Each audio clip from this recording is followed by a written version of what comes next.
বদির পাশে বদির second man, তাকে এখন দাঁড়িপাল্লা থেকে মনোনয়ন দিছে, সে বক্তব্য দেয় আওয়ামী লীগের লোকজন বিএনপিতে নেয়, নিজেই বদির লোক জামাত থেকে প্রার্থী হয়েছে। মনির ভাই, জামাত যেমন বদির পাশের লোককে দিয়েছেন, আপনারাও তো বেনজিরের কেশিয়ারকে মনোনয়ন দিয়েছেন। আমি তো বলতেছি কেশিয়ার এক জিনিস, কি হলো যে জামাত দিয়েছে আপনারাও দিয়েছেন, যদি আপনারা না দিতেন তাহলে জামাতের বিষয়টা বলা যেত। আমার কথা হচ্ছে কি, পাশের লোক উনি যেটা বলছে এটা তো ভিডিও এখানে ক্লিয়ার না, উনি এটা আমাকে ডিটেইলস দিলে হয়তো এটা যাচাই করে দেখতে পারবো, এইজন্য কোনো কথা বলি না। বদির পাশে আছেন, কিন্তু বেনজির আহমেদের বদির পাশে কোথায় ছিল কিসে সেটা বিস্তারিত জানতে তো হবে। বদি যখন এমপি তখন বদির সাথে ছিল তার ডাইন হস্ত, সব সময় তার সাথে থাকতো। সেই লোকটাকে এখন আবার এই জামাত নমিনেশন দিয়েছে, এখন উনি বলে যে এই বিএনপি জামাত এই আওয়ামী লীগ পুনর্বাসন করতেছে। আমি এই জন্য বলতেছি বদির সাথে থাকতো এরকম লোক জামাত নমিনেশন দিতে। হ্যাঁ, আপনাকে দেখাইলাম। এটা আপনি শিওর হয়েছেন কোথা থেকে যে উনি সব সময় থাকতো, নাকি এটা সামাজিক অনুষ্ঠানে? এক সামাজিক অনুষ্ঠানে সব দলের লোক যায়। আচ্ছা, পাশে ছিল একটা ছবি, কিন্তু সব সময় বদির সাথে থাকতো, এটা পাইছেন কই? আরে ভাই পাইছি কই, এগুলো লোকজন বলতেছে, প্রমাণ দিচ্ছে, ফেসবুকে ছাড়তেছে যে আরো কিছু প্রমাণ দেন দেখি। যেহেতু সব সময় ছিল তাইলে তো 10-20টা প্রমাণ থাকবে। আচ্ছা, বক্তব্য যদি দেয় আর তার পাশে যদি থাকে এনায়েতুল্লাহ চৌধুরী, 10-20টা প্রমাণ তো থাকবে, সব সময় যে বদির লগে থাকে 10-20টা প্রমাণ থাকবে না? এনায়েতুল্লাহ 10-20টা আছে, এনায়েতুল্লাহ চৌধুরী ঢাকা 7-এর 10-20টা আছে, সার্চ দেন গুগলে, 10-20টা আছে। কি আমি তো বললাম, আমি তো সাবেক মশলা ব্যবসায়ী কমিটির সভাপতি ছিল, সেখানে সকল দলের লোকেরা ছিল। সেই ছবিকে যদি আপনি রাজনৈতিক ছবি বানান তাইলে তো আর কিছু বলার নাই। এরপরেও জামাত শিবির গুজববাজ, আপনারা আল্লাহর ওলি। জামাতের কাছে মাপ চাই, আজ পর্যন্ত 47 সাল থেকে মুসলমান হইয়া মুসলমানের পক্ষে না থেকে পারবেন না তো, আপনারা ওর মিথ্যা ছবি ছড়াচ্ছেন তো।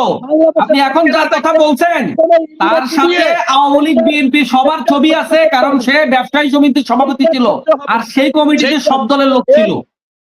এই এনায়েতুল্লাহ বক্তব্য দিয়েছে শেখ হাসিনার পাশে থেকে, ওই বসুন্ধরা ইকবাল সোবহান, সে আওয়ামী লীগের, সে যেহেতু বড় পদে ছিল, সে মসজিদের সাথেও দেখা করে লেগেছে। হেলিকপ্টারের লাগে ছবি তোলে, হেডসেলের লাগে ছবি তোলে, বলে আপনাদের দায়িত্ব আমি নিলাম। আপনি, সে যেহেতু বড় পদে ছিল তখন ছিল তো, নূরও তো সে খালেদা জিয়ারে মা ডাকছে, ওরে তো আপনারা এখন কোলে উঠেছেন না? আচ্ছা, আপনি কথা বলেন, আমি বাইরেই গেলাম, কারণ আপনাদের সাথে না থাকলে জমবে না, আপনি না থাকলে চলেই না। আওয়ামী লীগের মতো স্বভাব হয়ে গেছে আপনাদের, কারণ আমি কথা বলতেছি, বারবার মানা করতেছি যে আপনার সময় আপনি বললেন আমার কথা শেষ করতে দিলেন না। আপনার টাইম বহু আগে শেষ। মামুন ভাই একটু মনির ভাইকে শেষ করতেন।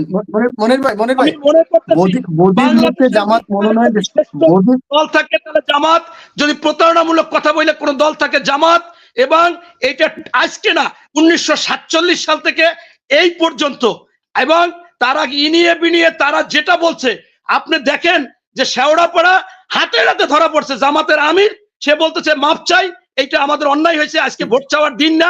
কেন সে জামাতের মনোনয়ন, যে জামাত বদির লোকে মনোনয়ন দিয়েছে সেটা অবশ্যই অন্যায়, জামাত অন্যায় করছেন। বেনজিরের কেশিয়ারকে কেন বিএনপি মনোনয়ন দিলেন? আপনি বিএনপি তো বলে না যে তাদের দিবে না, যে আওয়ামী লীগ বিএনপির স্থানীয় নেতারাও জানে না, বিএনপির স্থানীয় নেতাদের অভিযোগ যে তারাও জানে না বেনজিরের কেশিয়ারকে বিএনপি দলীয়ভাবে মনোনয়ন দিয়ে দিয়েছেন ওই আসন থেকে।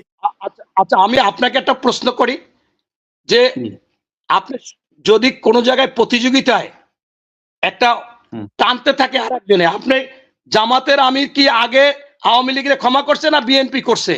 বিএনপি আনুষ্ঠানিকভাবে কোথাও করছে, করে না।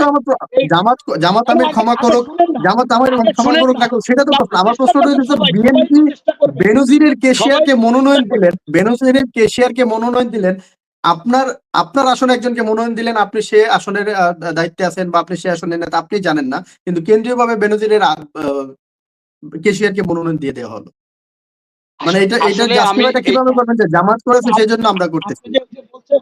আচ্ছা, এই যে আপনি বলছেন সেই কেশিয়ার যে কেসিআর কি আসলে আওয়ামী লীগ করতো, বা কেসিআর কি ওপেন ছিল? বেনজির আহমেদ, সাবেক আইজিপি বেনজির আহমেদ, সাবেক আইজিপি বেনজির আহমেদের কেশিয়ার। আসাদুজ্জামানের সাথে তার ছবি দেখবেন আপনি, হাসান মাহমুদের সাথে ছবি দেখবেন আপনি, আওয়ামী লীগের সকল নেতার সাথে তার ছবি। বেনজির আহমেদ কে ছিল? বেনজির আহমেদ কে ছিল? বেনজির আহমেদ কে আওয়ামী লীগের ছিল না? সাবেক আইজিপি। বেনজির আহমেদ আমাকে গুলি করেছে, কিন্তু আমার কথা হচ্ছে কি শোনেন, হ্যাঁ, আপনার কেশিয়ার সে কি আওয়ামী লীগ ছিল না? তার কেশিয়ার কি আওয়ামী লীগ ছিল আপনি না? আওয়ামী লীগ ছাড়াই তার কেশিয়ার ছিল সে। আপনি এইটা বলতে পারেন না। কেসিআর যদি থাকে সেও তো মনে হয় পুলিশের লোক। আমি আসলে আপনাকে কেবল শুনলাম। এটা যদি আমি আগে কেসিআর জানতাম, আমি পুলিশের লোক হইলে তাইলে সে হাসান মামুনকে কেন গিয়ে ফুলের মালা দিচ্ছেন, আসাদুজ্জামান খানকে ফুলের মালা দিচ্ছেন, অন্য নেতাদেরকে ফুলের মালা দিচ্ছেন, তাদের সাথে উঠতেছেন বসতেছেন, বদির সাথে থাকলে, যদি বদির পাশে থাকলে সে যে আওয়ামী লীগ করতো, এটা কি আপনি নিশ্চিত? বদির পাশে ছিল সে আওয়ামী লীগ করতো? আচ্ছা, এখন আপনিও তো ওনার সাথে আমার কথা বলছেন, এখন আমি শেষ করি, তারপর আপনি বলেন। বদি হচ্ছে আওয়ামী লীগের নেতা, আওয়ামী লীগের এমপি, ইয়াবা ব্যবসায়ী। এটা মনে করেন সে ওই দলের সাথে জড়িত। আর আমি বেনজিরও তো আওয়ামী লীগের সাথে জড়িত ছিল। আগে কথাটা শেষ করি বেনজির না কি ভাই। আওয়ামী লীগের বাইরে কেউ? দূর ভাই, আপনিও তো মনে করেন এই জন্য আপনার এখানে তো আসা মুশকিল হবে। আপনি একটা সঞ্চালক, আপনি একটা কথা বলবেন, এটার উত্তর নেবেন আগে। আপনি একটা কথা ৩ বার বললেন। আমি তো আপনাকে পাল্টা প্রশ্ন করছি, বেনজির কে, তার মানে কি আপনি বলতে চাচ্ছেন বেনজির আহমেদ আওয়ামী লীগের বাইরের ছিল? আপনি কি আমি কি বেনজিরকে কি আপনি আওয়ামী লীগ বলতে পারবেন? সে কোনো পদে আছে? প্রমাণ করতে পারবেন? তো বলা যাবে না আওয়ামী লীগকে? বেনজিরকে আপনি আওয়ামী লীগ বলতে পারবেন না? আপনি আওয়ামী লীগ বলবেন? আপনি, সে তো সরকারি কর্মকর্তা ছিল, লুটপাট করছে, তাদের অর্ডার ফলো করছে। আপনি যত আর্মি বলেন, পুলিশ বলেন, চাকরি করছে যারা, তারা কি আপনি যত সময় পর্যন্ত দলে না যাবে তাকে আপনি দলের কথা বলতে পারবেন? সরাসরি শেখ হাসিনার পক্ষে দাঁড়িয়েছিল, শেখ হাসিনার জন্য মানুষ হত্যা করেছে, তারপরও আপনি বেনজির আহমেদ আওয়ামী লীগ না? আওয়ামী লীগ কেমনে বলবেন আপনি? উনি তো আওয়ামী লীগের নাম লেখেন না, সুবিধাভোগী ছিল, সে এখানে আকাম করেছে, তাদের কথা শুনেছে। আপনি তারেক সিদ্দিকীকে বলতে পারেন? বেনজির আহমেদ পুলিশে আসার আগে ছাত্রলীগ ছিল, এটা আপনি জানেন? আমার তো সেটা না। আপনি একটা প্রশ্ন থেকে আরেকটা চলে গেলে হবে না। আমার কথা হচ্ছে যে একজন সরকারি চাকরিজীবী। ছাত্রলীগ কার? আওয়ামী লীগের অঙ্গ সংগঠন। ভাই, আপনি তো মনে করেন চাকরির পরে সে একটা দল করলে সে একটা দলের হবে। আপনি চাকরি করা অবস্থায় সে তো কোনো আসলে দলে না, সে তো শপথ করে আসছে, সে তো এই করে আসছে, সে এখন সরকারি লোক। এখন সে দায়িত্ব পালন করুক আর না করুক সেটা ভিন্ন জিনিস। আমি আপনাকে বলতেছি যে বেনজিরের কেশিয়ার নাকি, আমি এই সম্পর্কে আমি জানি না। আপনি বলেছেন, আজকে আমি শুনলাম। কিন্তু আপনি আইনগতভাবে যদি বলেন, নিয়মতান্ত্রিক ভাবে বলেন, সামাজিক ভাবে বলেন, কোনো একটি লোক যদি কোনো দলে পদ পজিশনে না থাকে, তাকে আপনি সেই দলের লোক বলতে পারেন না। এমনকি মিনিমাম সে সমর্থক থাকতে হবে। কিন্তু এই পুলিশের হাবিব বলেন, যত লোক বলেন, যত আইজি ছিল, সবাই তো জয় বাংলা জয় বঙ্গবন্ধু স্লোগান দিছে। এখনো তারা চাকরিতে অনেকে বহাল আছে, তারাও স্লোগান দিছে, বলছে এটা জাতীয় স্লোগান, এটা দিতে বলছে। এখন তাদেরও তো ব্যবস্থা নেওয়া হয়নি। সেখানে সে অবশ্যই অপরাধী, সে অবশ্যই খুনি, সে জুলাই যোদ্ধা, সে হত্যাকারী। আর একটু ইনফরমেশন আপনাকে দেই একটু, যেই ব্যক্তির কথা বলা হচ্ছে, যাকে বেনজিরের কেশিয়ার, জসিমউদ্দিন তার নাম, আপনারা চট্টগ্রাম 14 থেকে তাকে দিয়েছেন। তার বিরুদ্ধে মামলা রয়েছে 20 জুলাই, মানে যেই জুলাই আগস্টের অভ্যুত্থান হয়েছে তার মামলা রয়েছে, এবং সেই মামলায় একজন জুলাই যোদ্ধা যাকে গুলি করা হয়েছে, 2টা চোখ হারিয়েছে, সেই চোখ হারানোর মামলায় 21 নম্বর আসামি জসিমউদ্দিন আপনাদের হয়ে নির্বাচন করতেছেন চট্টগ্রাম 14 আসন থেকে। শেখ হাসিনা সেই মামলার আসামি, 90 জন ওই মামলায় আসামি ছিলেন। তো জুলাই আগস্টের হত্যা মামলার আসামি, তাকে তো আপনারা মনোনয়ন দিলেন দলীয়ভাবে। জুলাই আগস্টের হত্যা মামলার আসামি। আপনি তো এমনি মনে হয় শুধু এই ফেসবুকে বা এই সামাজিক মাধ্যমে চালান কিনা? ফেসবুক থেকে বলতেছি না। আমার দেশ ডেইলি, আমার দেশের পত্রিকা আছে, যুগান্তর নিউজ আছে, ভয়েস বাংলা, তারা পর্যন্ত প্রতিবেদন করছে, বাংলাদেশের প্রত্যেকটা ইয়েতে আছে। ইভেন বৈষম্য বিরোধী ছাত্র আন্দোলন, বৈষম্য বিরোধী আন্দোলন চট্টগ্রাম যাদের শাখা আছে, তারাও এটার প্রতিবাদ করেছে। আমি কথা বলতে চাচ্ছি কি, আর আপনি বলতে, আমি বলছি যে আপনি তো সাংবাদিকতা এই জায়গায় হয়তো বা করেন, সেই হিসেবে আপনি কি জানেন যে কারো নামে যদি মামলা থাকে সে তার মনোনয়ন অযোগ্য হবে, কারণ তার জেলে থাকতে হবে, নতুবা তার নির্বাচন কমিশন থেকে মামলা, নির্বাচন কমিশন থেকে তাকে বৈধ করে দিয়েছে। তাহলে মামলা নাই, তাকে অব্যাহতি দিয়েছে, তার তদন্ত করে পায়নি, না পাইলে আপনি মামলা আছে, মামলা আছে, তাহলে স্পষ্ট বলি ভাই, এটা আপনার জানতে হবে। আমি কথা বলতে চাচ্ছি একটা, আপনি আরেক লাইনে চলে গেছেন। আমি বলছি যে আপনি জানতে হবে যে কোন ব্যক্তির কোনো মামলা থাকলে সেটা জামিনে থাকতে হবে নতুবা জেলে থাকতে হবে, তাইলে সে মনোনয়নপত্র বৈধ হবে। কিন্তু জামিনে না থাকলে তার মনোনয়নপত্র বৈধ হবে না।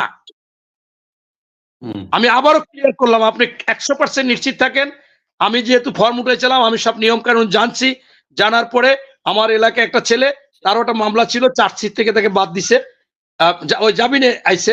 আপনি যদি সে দোষী হয়, আপনি যেহেতু বলেছেন, তাইলে তার মনোনয়নপত্রই বৈধ হওয়ার কথা না, সে যদি এই মামলায় 41 নম্বর আসামি থাকে। মনোনয়নপত্র তো বৈধ করে দিয়েছে। ইভেন তো 1700 কোটি টাকা ঋণ খেলাপি যিনি আসলাম চৌধুরী, তার মনোনয়নপত্র নির্বাচন কমিশন বৈধ করে দিয়েছেন এবং বলেছেন বুকে কষ্ট রেখে মনোনয়নপত্র বৈধ করে দিয়েছেন। আপনার কিন্তু এখন এই মামলা থাকলে সে বৈধ হবে কেমনে? তার জামিন নিতে হবে নতুবা তার জেলে থাকতে হবে। জেলে থাকতে নির্বাচন কমিশন দিতে পারবেন। নির্বাচন কমিশন যেমন বুকে কষ্ট রেখে আসলাম চৌধুরীকে দিয়েছেন, এরকম কষ্ট রেখে হয়তো বা দিবেন। না, আমার মনে হয় এইটা আপনি বলেছেন, এটা সঠিক না। কোনোভাবে নির্বাচন কমিশন এই মামলার ব্যাপারে তারা কোনো ছাড় দিবে না। এটা ছাড় দেওয়ার কোনো কায়দা নেই। তার বিরুদ্ধে মামলা আছে। এটা যেটা বয়েজ বাংলা তারা প্রতিবেদন করছে, আমি একটু পুরো প্রতিবেদনটা বলি আপনাকে।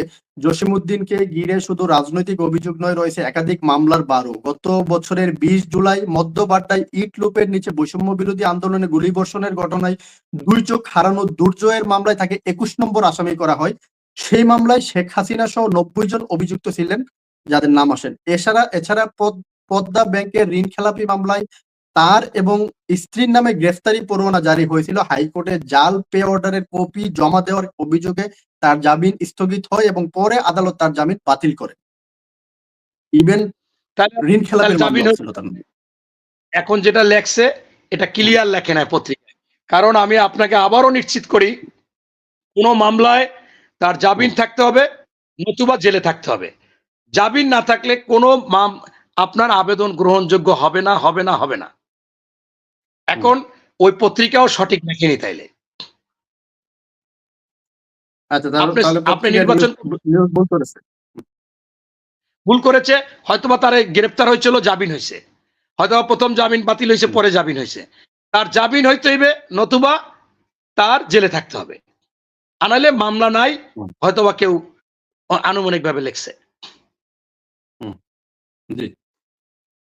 কিন্তু আমি সর্বসাকুল্যে বলবো যে এই ধরনের যদি এরকম দোষী হয় বা এরকম যদি তারা লোক থাকে, এদেরকে মনোনয়ন দেওয়া আমাদের জুলাই যোদ্ধাদের সাথে আমাদের সাথে এটা একটা সিদ্ধান্ত ভুল নেওয়া এবং আমাদের সাথে খারাপ আচরণ করার মধ্যে পড়ে।